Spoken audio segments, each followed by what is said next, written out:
Welcome to Film and Page. I'm Dominic, and in this video, I'm going to be talking about Star Wars Episode 3, Revenge of the Sith. So I rewatched this movie over the summer after I finished reading the novelization of the movie. And I reviewed the book a little while ago on my channel, and I decided to do a separate video just talking about the movie. Because while I was reading the book, I realized that this movie is now 20 years old, which is kind of crazy to me. It doesn't feel like it's been out 20 years, but it has been.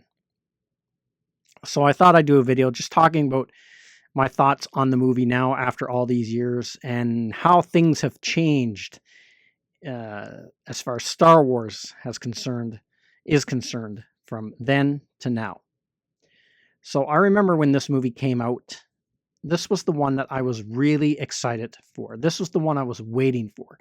I did enjoy the first two movies when they first came out, but they always kind of felt like movies that I kind of had to get through to get to the movie that I really wanted to see, and that is the story of how Anakin finally transforms into Darth Vader and the final showdown he has, that lightsaber battle he has with Obi-Wan Kenobi.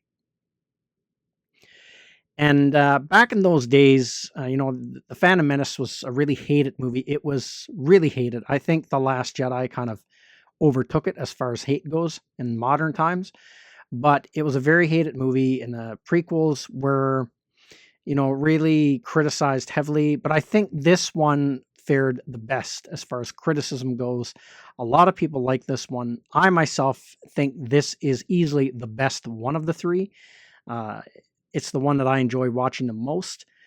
My least favorite is Attack of the Clones. I find that one has aged the worst when it comes to special effects, even worse than The Phantom Menace, and story-wise too. I don't find it as interesting as the other two.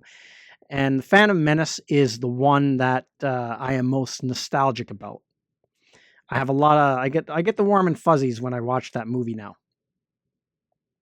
But as far as the one that I think is the best and the one that's my personal favorite, just as a good movie, it's this one, because this is the one I've been waiting. This is the one I was waiting to see.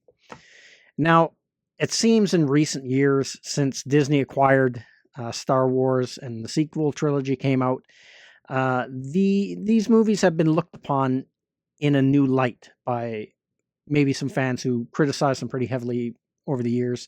And I think the other thing is that there are a group of fans that grew up with these movies, and they're now voicing how much these movies mean to them and how much they love them. And I think when fans originally saw these movies, like older fans like myself, I think a lot of the disappointment stemmed from that there was something in play that isn't in play with the people who were small kids and were introduced to Star Wars through these films, is that these films were like legendary movies before they ever came out.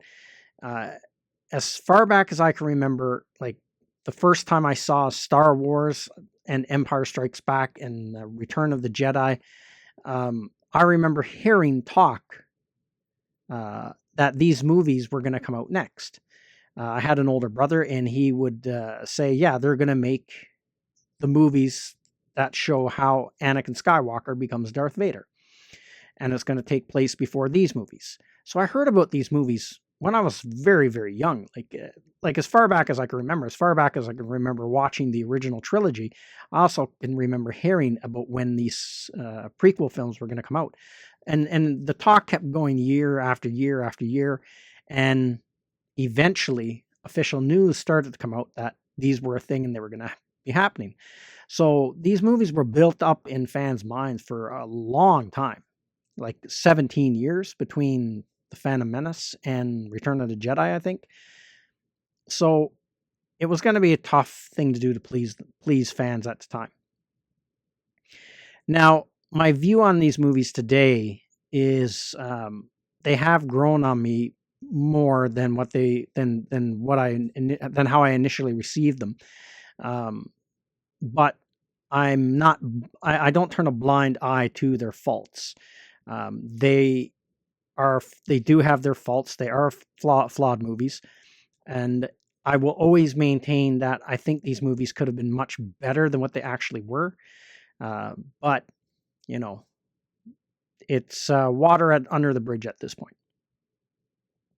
Now, for me, the difference between these movies and the Disney sequel films is that I find the prequels, despite all their flaws that they have and all the things I see how they could have been better, they're fun movies to watch.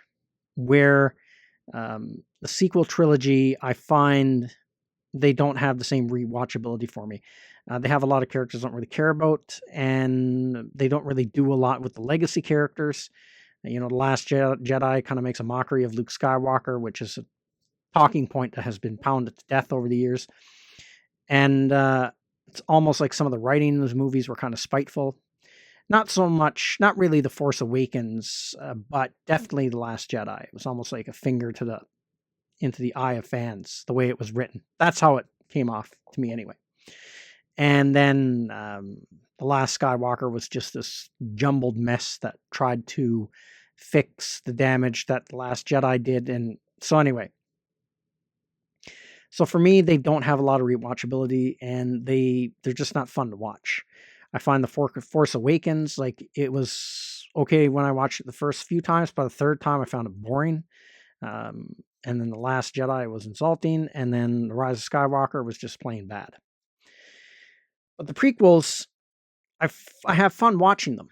And when I watched The Phantom Menace, I'm nostalgic for it because I was pretty young when it came out. I was only like 22, I think, when that movie came out. I'm, almost 50 now.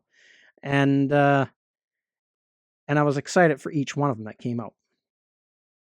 So when I rewatched this one the other day, and when I rewatched the prequels, the other thing I noticed about these movies that they, in a way, how they surpass the Disney sequels is just there's so much to look at visually. Visually, they're just fantastic. There's so much science fiction eye candy in these movies, like the planets and the ships. And, these films, one thing about the prequels is that they managed to really open up the world of Star Wars, from the original trilogy. You got to see like bigger fleets of ships, more planets, things like that, big, huge, crazy galactic battles.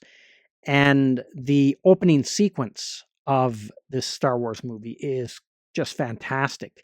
You have that huge ship moving along, and then you have the two Jedi starfighters that come in frame, and then they fly over it, and have you as they come over the edge of that giant ship, like, it seems like a calm and peaceful moment until you see over the edge of that huge ship, and you see that massive battle taking place over Coruscant. It's just I love that battle. It's awesome. That opening sequence is fantastic, and just all the planets and everything. I have to say I had a lot of fun watching this movie. Now, there are some things that still to this day, some of the lines, the way Christian Haydenson delivers them, there's one in particular, and I talked about this when I reviewed the book. It's at the very end of the movie, well, close to the end of the movie, when Obi-Wan's, up on the shore of that lava river, and he tells Anakin, I have the high ground, give up. And then Anakin says to him, you underestimate my power. I remember the first time I watched the movie in the theaters, and he gave that line. It's something about it, the way he delivers it, it just, I find it so bad, and it's just terrible. I don't know. It always stood out to me as a bad delivery, just acted bad, just something about it. And still, whenever I rewatch the movie, it's the most standout thing in the movie for me of things that are bad. And the other thing is, I find that his fall to the dark side, Anakin's fall, was, to me, I never really found it that convincing. Like, I always felt it could have been handled better. Like, it always felt kind of clunky. But other than that, I still think it's a very good movie. And some of my favorite parts of the movie is all the stuff with Palpatine, showing him like manipulating Anakin, and his battle with the Jedi and things like that. I just thought it was really, really well done. And and to see him actually being made into Darth Vader, and well, having that cyborg body, his final transition into becoming Darth Vader as we know him, or as you know him in the original trilogy, I thought all that was pretty good. That scenery when they're taking him off of the shuttlecraft, the Imperial shuttlecraft, and bring him in there, and you see all the thunder and the rain in that scene, and he's inside that medical capsule. That's another fantastic scene. And the one thing I've always said about the prequels, when I saw them, when they were finally all out and they're all done, I think it would have been a lot better if Christian Haydenson had played Anakin in all three movies. I never really was on board with the idea of having Anakin so young and a little kid in the first one. And he has almost zero relationship with Obi-Wan Kenobi in that movie. It would have been I think it would have been better if Christian Haydenson had played him in all three movies. And don't get me wrong, I like the character of Qui-Gon Jinn, but I think that should have been Obi-Wan Kenobi. And you could have had see them, their brotherhood. They should have flipped it around. They should have flipped the roles around. Qui-Gon Jinn should have been the Padawan of Obi-Wan Kenobi, and so Obi-Wan Kenobi's Padawan dies by Darth Maul at the end of the film instead of his master, and then that's why he ends up deciding to train Anakin. I think that could have worked. And the reason why I think these movies could have been a lot better is there is a book out there called The Secret History of Star Wars, and it delves very, very deep into the making of these films and George Lucas's thinking process for these movies. And in that book, you get to see of some of the ideas George Lucas was originally going to go with these prequels that would have been a lot better, in my opinion, than the direction he took them. One thing that springs to mind is in that book, he talks about one of his original ideas for the Clone Wars is it was actually supposed to be two clone armies fighting. So you had the clone troopers, and they were going to fight against an army of cloned Mandalorian warriors. I think they were going to be called shock troopers or something like that. That sounded a lot better than what they went with. And that makes more sense to me because I always found it kind of odd when one army was all droids and one army was clones, but they call it the Clone Wars. But there's only one side using clones. Could have easily have called it the Droid Wars. Why not? But if you have two armies of clones fighting each other, now it makes more sense for it to be called the Clone Wars. And there's a lot of things like that in the book that you think, oh, why didn't he go with that route? That would have been so much better for these films. So getting back to Revenge of the Sith, I have to say I enjoy watching it. I still think it's a fun movie to watch, despite all of its flaws. It's my favorite movie of the prequel trilogy, and I think it's aged pretty good. I think it's pretty good among Star Wars movies, all the movies that have been out over the years, and I still have a lot of fun rewatching it. And I can't believe it's in 20 years. Originally, I went with my older brother and my older sister to see this movie back in 2005. And now the one sister has now passed away a few years ago. And I think this was actually one of the last movies I saw in the theaters with that sister. She was a Star Wars fan, so was I and my older brother.